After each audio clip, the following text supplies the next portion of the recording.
right, so the question is, what are your plans for this Labor Day? Some persons help with cleanup efforts, while others engage in painting projects, and then there are the tree huggers, like myself, who, it's not that funny, who will be looking forward to tree planting initiatives to contribute to our green, lush landscape. And get this, the Forestry Department is on a mission to make it all possible.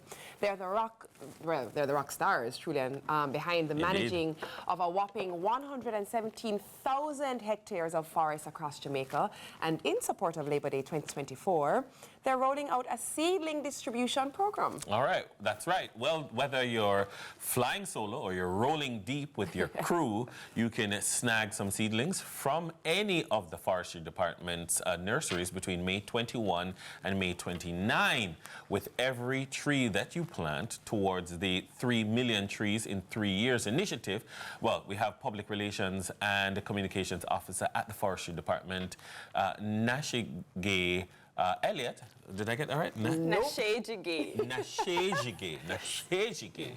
Elliot, she's here with us. Nasheji, how are you doing? I'm good, thank you. Good Nice. morning. Well, I remember this initiative, especially when it was just conceptualized. I thought it was absolutely brilliant from the Forestry Department. What's been the response? It's been incredible. I mean, we're at over 2.8 million trees now, and we expect that by the end of this distribution, we'll be well in advance of that and much closer to 3 million trees.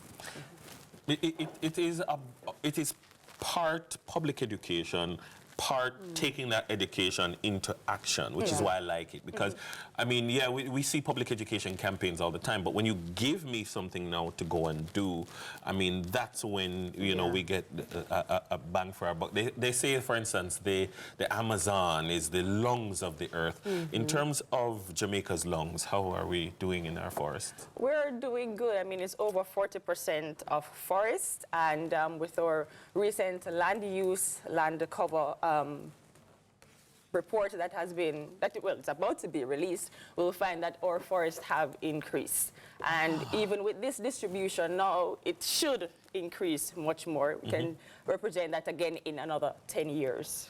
There's often a lot of discourse in the social media space. There are people who, like myself, I'll be honest, get a bit upset when we see the cutting down of some of the trees, especially with development. And I know that things have to shift and things have to adjust for, you know, housing development and so on.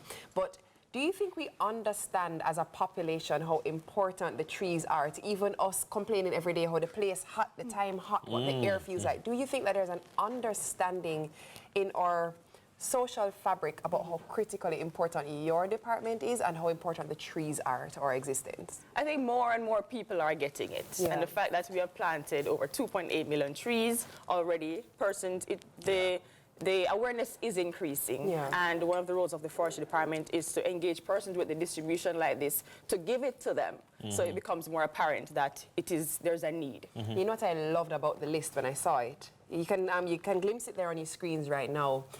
These are not expensive plants. No. I mean, $100 for some of the seedlings, you know, $100, you know, and you can get mango tree, all sorts of trees. Walk me through some of the offerings. So you mentioned mango, but I want to mention that the free fruit trees that are there were actually donated by the Trees That Feed Foundation. They were an incredible partner in the National Tree Planting Initiative. And so persons were able to get 1 fruit tree among their 10 free trees, right? So now persons can get a mix of ornamental, timber, and fruit trees. So there's diversification. Say, for example, that I am the faculty advisor for the Interact Club at the high school, and I'm mobilizing my club. This year, our project is going to be tree planting, and we see on CVM that they have seedlings. Where can we go and plant these trees? Because, I mean, it's not like we can just plant them anywhere. Well, usually, if you have a major project like that, you would have already identified your location. So if you're leading a project, you identify your location. As an individual, when you come to collect your 10 trees, you're usually planting it in your community or at your home, somewhere that you are familiar with. Okay, so so you can choose to plant these trees anyway. So it's not like you're planting a forest. You're planting trees. You're not planting a forest, but you are contributing to forest cover. Yes. I like the way you've explained that. All right, all right. So persons can come to any of our 3 nurseries. The Constant Spring Nursery, that's 173 Constant Spring Road. That's just Right beside the tax office. across Correct. from That's our Immaculate? head office nursery. Correct. And there's also the Monique Nursery in St. Anne, which is just beside the JDF camp. Yes. And there's also the Williamsfield Nursery in Manchester, which is off the roundabout. Very accessible location. And is there a process to doing this, or I can literally just walk in and say, that tree, that tree, that tree, this tree, that tree? Yes, you literally walk in and you get your 10 trees. You tell us what trees that you like among your 10, and then we just hand it to you. You don't need to pay unless you want extra trees that are not available for free. Suppose I just really want a mango tree in my yard. And I'm like, I've always wanted a Yes. Julie mango tree. Yes, so among your 10, you get 1 fruit tree for free. But we just ask that you take 5 of the ornamental or timber to get that fruit tree, because we want diversification. And as tomorrow is International Day for Biodiversity, that's also important. Why is diversification important in the forest? In the forest overall, because each organism, each plant, it has its own role. Right. And so when we look at, say, the pui, for example, the yellow one, everybody loves that. And that's the Paris tree for Kingston, actually. Everybody loves the beautiful blooms. It serves that purpose of beautification. You'll talk about your mango tree, you get to eat that, right? And then there are also the timber trees that, if you want to reap the lumber in, say, 20 years, make some money off of that, you can do Send that. it to art. So you have different, absolutely. So you have different trees for different purposes. And you can come down to Orchards today if you want to get some more free trees between 2 and 3:30, right? And also tomorrow, there's also the sales visit in Portland on Gideon Avenue that you can come and purchase as well as receive for free. All right, sounds good, sounds good. I quite like it. Thank you very much. Yes.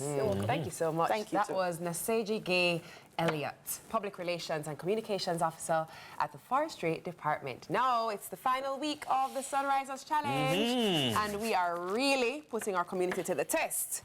That's right. Alrighty. This Friday, we are playing 2 truths and a lie, and to see who really knows sunrise. So if you can give us the correct answer, $25,000 cash could be yours, but you must be a part of the Sunrisers community.